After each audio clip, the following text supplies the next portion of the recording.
This is not how much it takes to start an Airbnb property. It's actually too much money. No matter how much money it costs though, I'm gonna give that much money away in this video. I wanna help you start your first Airbnb business for very little money. And yeah, I had to do it with about $4,000, but within the last year, I've taught people to do it for less than $500. Can you believe that? I'm gonna teach you how to pick up an Airbnb property for less than $500 in this video. And the first one of you to pull off what I teach you in this video, I will give you that $500. Congratulations. So first, let's count out your winnings.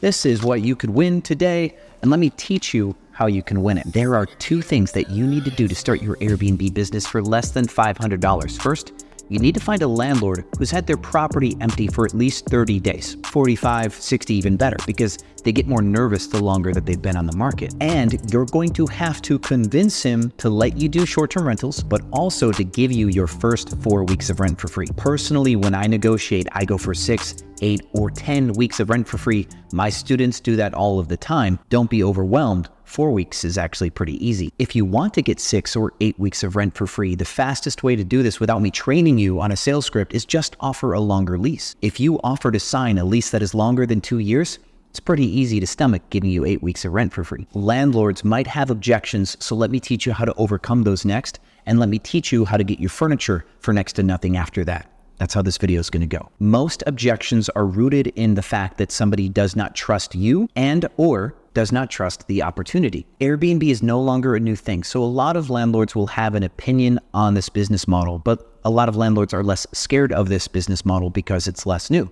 So in a way, it's better for you, but also they're going to be less easily influenced when they're the optimistic type because they probably have had a come back to reality moment about Airbnb. The most important thing that you can do is be professional. Dress well, speak well. Next is ask about them first. Get to know them. Instead of just going straight to pitching them what you want, try to get them to meet you. I have a phone script on how to pitch landlords. It's pretty simple. You pitch to meet them in person. You get the landlord on the phone and say, "Hi, my name's Sean. I own a corporate housing company. I found one of your properties through either Zillow for rent sign in the yard, and the property looks good from the outside or from the photos. But I would like to meet you in person and tour the property, see if it works for our needs since we are a business. And since we're a business, I'd like to talk to you about our model to make sure there's a good mutual fit.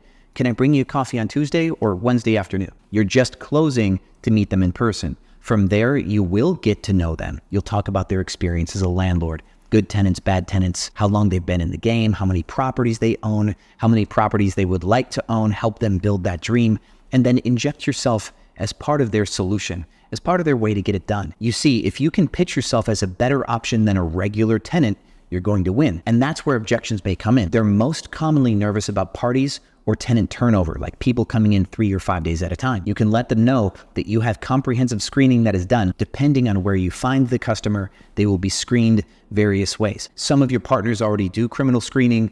With other ones, you'll do the criminal screening. Just give them confidence. The second, let them know that you'll have special technologies in the home to monitor the home's condition. Cigarette smoke detectors, noise monitors, outdoor cameras if it's a house, keyless entry where you can change the codes anytime and keep people from squatting in the home. Bring up the fact that you have a suite of technologies to handle all situations, but don't go into story mode about all the bad things that happen. If they bring up that they're worried about parties, tell them that you have a technology for that. If they bring up that they're worried about squatters, tell them that you have a technology for that. If they are worried about people trashing the home, then you bring up the fact that you have to do maintenance and do maintenance fast because every single day you have to keep the property in like new condition to sell it to the next guest. The truth is that you're a better tenant than anyone they've ever had because you need to keep the home in for sale condition. The moral of the story here for you to pitch somebody rental arbitrage is to instill confidence in them. Only address their lack of confidence. You must act confidently the whole time. Okay? And when they give you something that they are not confident about, they're going to expect you to lose your confidence to validate the fact that their concern is real. The key here is just don't lose your confidence. Be accommodating, optimistic, and give them the one response that addresses their one problem and act like that was the only problem in the world and then move forward in your sale. This is the art of sales in a nutshell. If you can do this, you can sell anything, by the way. You can also hit the subscribe button since I'm telling you about all the things that you can do. Okay. Are you ready? Step 2 is to find furniture. You're going to get a landlord to give you that free rent. You're going to go find some furniture. And here's what's so cool about the industry right now. Because the industry is not new, there are a lot of people in and out of Airbnb. It's not that Airbnb is doing more poorly than any other year specifically. You're going to hear people complain that they're losing money, but any industry that's developed, there are winners and there are losers. Airbnb is more than 10 years old. There are going to be losers. Some people suck at this, and that's okay. But the people that suck and quit are going to sell their furniture. And here's the reality of that. They will either have to sell their furniture for less than half price to get it all gone, because there's towels, there's silverware, there's stuff nobody wants in an Airbnb for their personal use. People just want the couch, they want the TV, maybe the dinner table, stuff like that, but they don't want everything. So that host would have to take a huge loss selling it all outright, or they'll have to make a deal, which is where you come in. You say, hey, you spend $5,000 on your stuff, I'll give you $4,500, but I'm going to give you $400 today and give you $400 monthly payments for the rest of the year. Here's the address that the property will be in. If I default on my payments to you, you can take your furniture back. How does that sound? Now that 12-month deal gives you the ability to pay up to $4,800. This last $100 was for your application to the landlord. It should only be like $60. You've got $40 left to take that landlord out to lunch. Good job. But again, you're going to get objections potentially from the person selling furniture. That's how sales works. People may also say no to your very first offer. So if you're willing to pay $4,800 for their furniture, but you start with $4,400, that gives you room to work. If you really want to take advantage of this, start with $4,000 instead of $4,400.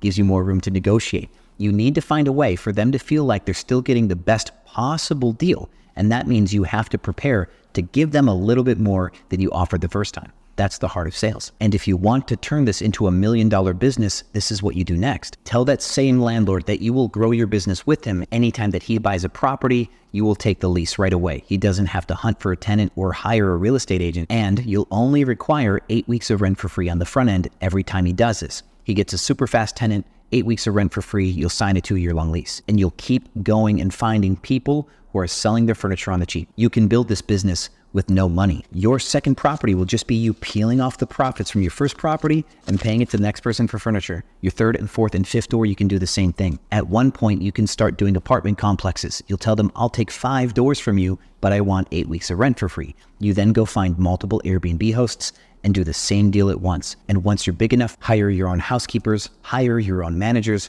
take a vacation, and live the good life on semi-passive Airbnb income. So the terms for this $500, if you want to win this money from me, is I want you to send me a DM on Instagram right now at Airbnb Automated and tell me you're coming for this $500. You then need to get a lease from a landlord, show me a lease concession with at least 4 weeks of rent for free, signed, ready to go, dated after this video starts. And then you also need to show me a bill of sale to buy furniture from somebody and show me your term sheet where you agreed to pay somebody $300 to $500 a month for their furniture over the course of however long you agree to it. If you can get into your Airbnb property for $500 or less, I will give you that $500. And all of you hosts with experience who could probably pull this off, if you're not new, please take a back seat. Let somebody else win this $500. I'm sure you're going to get that value and then some from some of my other YouTube videos. If you want to learn more about how to pitch landlords, I have a whole playlist on pitching landlords. Watch that next. Thank you so much for watching this video. And as always, I'll see you on the other side.